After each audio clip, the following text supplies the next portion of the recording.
One can gaze upon something and see the wonder in it. Two can gaze together and share that wonder. We are forever emitting sparks of imagination, so let's spark together. In every mind is a piece of code that operates our creative functions.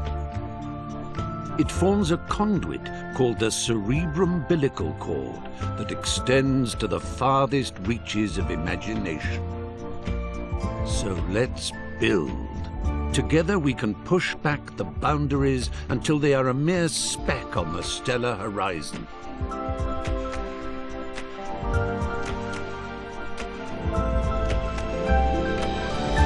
Let's fly. Let's put our minds together and create. Everyone on this orb of dreamers contributes ideas. They ascend the cerebrum-umbilical cord to congregate in the Imagisphere, the natural home of our creative wanderings. So join us, for you have always been and always will be most welcome in Little Big Planet.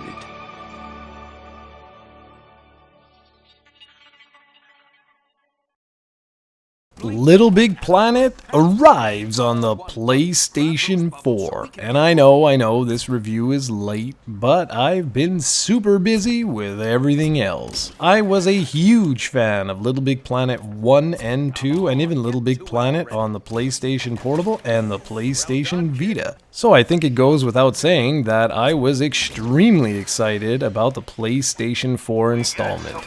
And one of the first things that I really liked with this game were the 3 new characters. Odd Sock is quick and can be used to wall jump, which makes him really useful. Toggle can switch between large and tiny versions of himself, which is really cute. And then Swoop can fly and carry objects around. The problem is with these characters is you can only use them in certain stages, and that sucks. I thought you were going to be able to use them absolutely everywhere during a moment's notice, and you just cannot do that. And that really annoyed the living crap out of me, because I was so excited to try these new characters, and when I finally did play them I was like, oh sweet, but then to realize, you aren't allowed to use them as often as you thought. And that really goes against the Little Big Planet mentality as far as I'm concerned.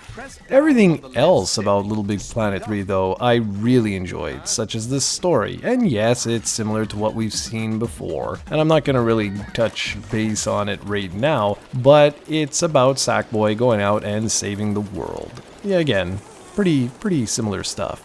Now, the campaign is divided into 4 main areas, one for the prologue and then one for each of the 3 new hero characters. Each new area has a series of levels and then a boss fight at the end. There are countless hours of platforming goodness in each level, and once special items are introduced, you're rewarded for revisiting previously completed levels to find more goodies. And there are secret challenges which require 2 or more players, and you'll almost always have a reason to pretty much come back and play because you'll have missed something. And this is pretty standard fare for Little Big Planet. Now, you also have the ability to create levels, as always. And I will say one thing, I really enjoyed the level editor here, the Puppet. You know what that is. That's that lovely little ability you have to not only put stickers on everything, but also how you can intuitively create new levels, mini games, an entire map, or just about anything else you can think of.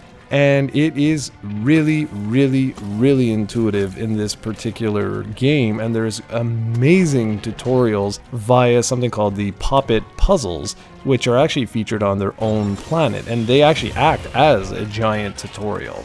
Each level introduces you to like one new tool and forces you to understand the basics of it before it moves on to teach you something else. But what you don't realize is you're actually really learning as you're playing and building new things. You're really learning all the ins and outs of all the mechanics, and it makes you a better creator in the end, which is superb.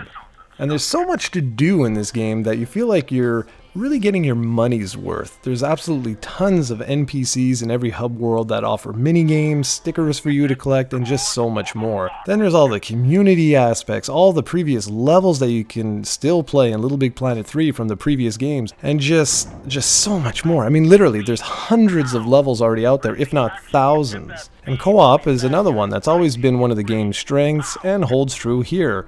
It's just super fun to play with 4 different sack people. The graphics are pretty detailed. I mean, I'm not going to go on and say that this is the nicest looking game on the PlayStation 4, but the environments are all extremely creative. One minute you'll be in a Hollywood-inspired world filled with frights and excitement, and then in the next you'll be in something like an underwater area. It's crazy, and this doesn't even take into consideration all the user-created levels. Now, unfortunately, I already mentioned the fact that you can't use the new characters at a moment's notice, which was really, that's ultimately what brought down the whole package for me.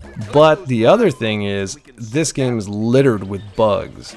Now, most likely by the time you're watching this review, these bugs have probably been squashed, but I had all kinds of problems.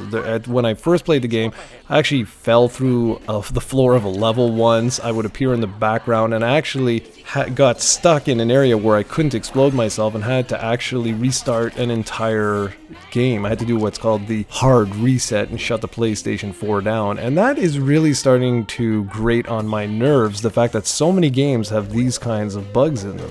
Overall, LittleBigPlanet 3, though, is a really fun game. Although, like I said, it could have been so much better had the new characters been utilized in more creative ways, or just allowed us the freedom to use them whenever we wanted. But everything else I really enjoyed. If you're looking for more information on LittleBigPlanet 3, be sure to check out ProjectCoe.com for the full written review.